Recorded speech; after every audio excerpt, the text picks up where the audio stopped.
Lopez came into the world on October 8, 1948 in Santa Isabel, Colombia.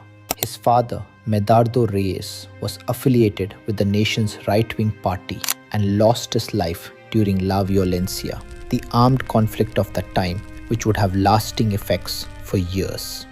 Lopez's mother, Benilda, was 3 months along with her son when his father passed away.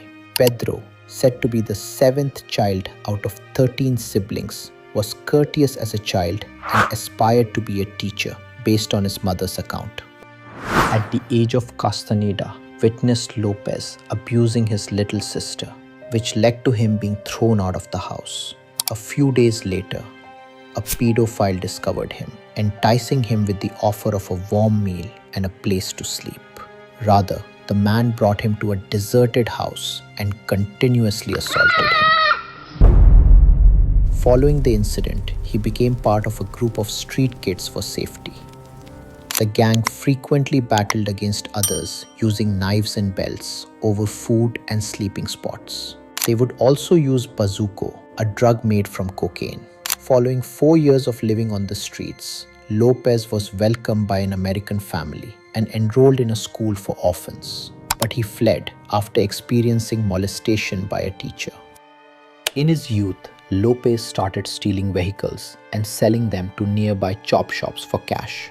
Lopez was apprehended in 1969 for vehicle thefts and given a 7-year prison sentence in Bogota.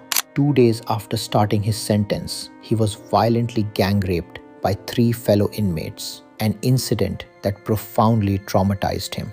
Afterward, Lopez crafted a shift for himself and sought revenge on his rapists, killing them all. Some accounts suggest he was also assaulted by a 4th inmate who escaped his vengeance, and that he strangled the rapist leader with his bare hands. The murders earned him the reluctant admiration of the other prisoners, who never again dared to challenge him, and were deemed acts of self-defense by the local Colombian justice system. As a result, just 2 years were added to his earlier sentence. After his release in 1978, Lopez turned into a wanderer and started kidnapping, assaulting, and killing approximately 3 young girls each week. Once, in Peru, Lopez tried to kidnap a 9-year-old child from an indigenous tribe, but he was apprehended during the attempt. Consequently, the natives assaulted, tortured, and buried Lopez up to his neck, intending to drench his head in syrup and allow ants to consume him alive. However, he was rescued when an American missionary stepped in and persuaded them to allow her to take him to the police. The tribe hesitantly consented, but the unsuspecting missionary instead took Lopez to the Colombian border, where she released him.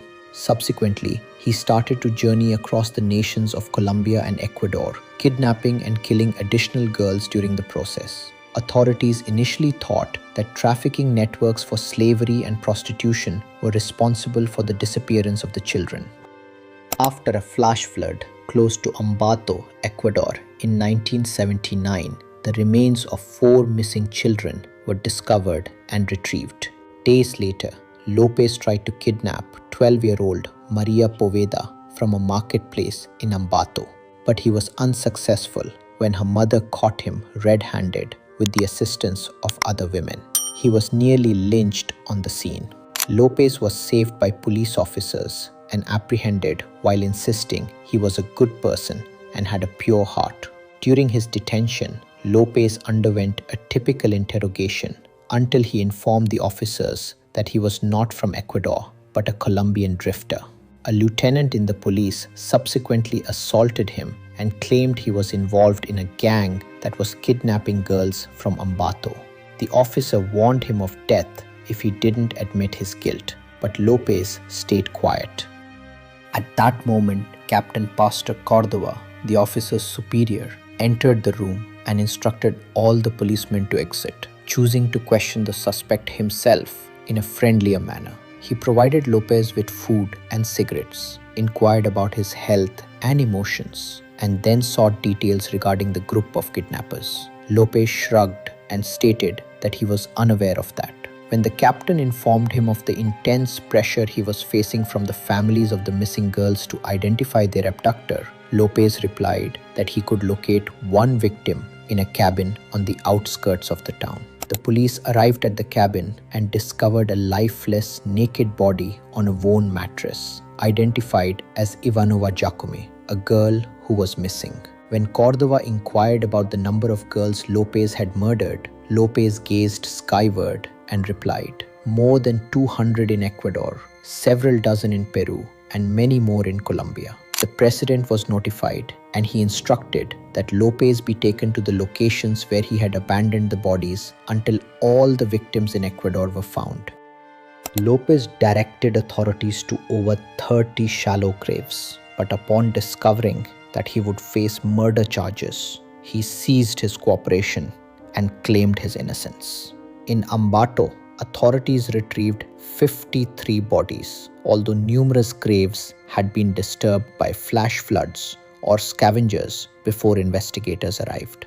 Lopez's lowest estimated body count stands at 110, although some think the actual number is around 300 or higher.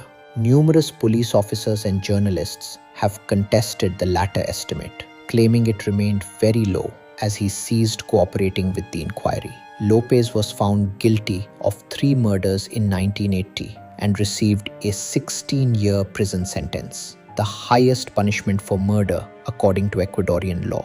He was imprisoned in Pavilion B of Quito's Garcia Moreno prison, where he distinguished himself as a model inmate and encountered a future Colombian pedophilic serial killer, Daniel Camargo. On August 31, 1994, Lopez was freed from prison due to good conduct, but an hour later he was apprehended as an undocumented immigrant and sent back to Colombia. Lopez tried to prevent his deportation, asserting that he acquired Ecuadorian citizenship in 1974, but he was unable to provide any proof of this. In Bogota, Lopez demonstrated while undergoing a medical assessment, insisting on his release despite a furious crowd assembling outside with plans to lynch him.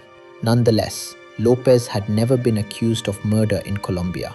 Still hesitant to release him, the authorities transferred Lopez to El Espinal, where he had lived many years ago with his mother, hoping that one of his older victims might come forward.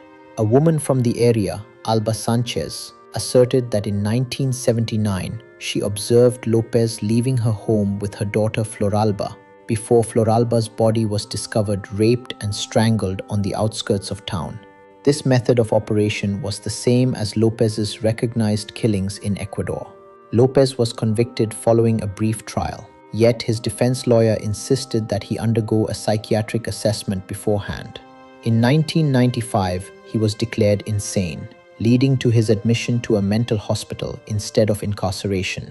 In 1998, a fresh assessment declared him sane, and he was released on $50 bail with the stipulation that he must continue psychiatric treatment and check in with police monthly. Yet, he did neither. Lopez's release triggered chaos in Ecuador.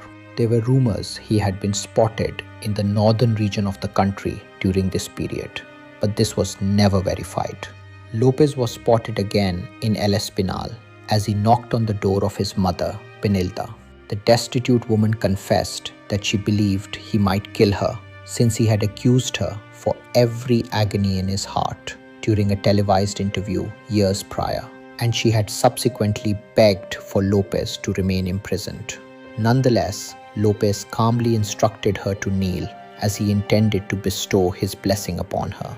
Subsequently, he claimed his inheritance in life, asserting that he lacked the resources to support himself. His mother handed him some cash she had stored in a drawer and an old bed that Lopez disassembled to sell for parts. She never encountered him again, and his present location remains unclear.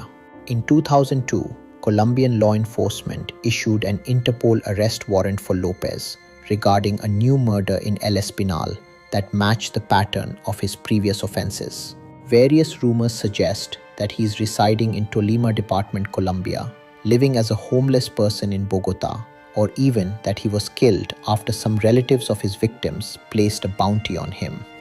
he is likely still free, though it remains unclear if he has resumed killing or where he is currently located.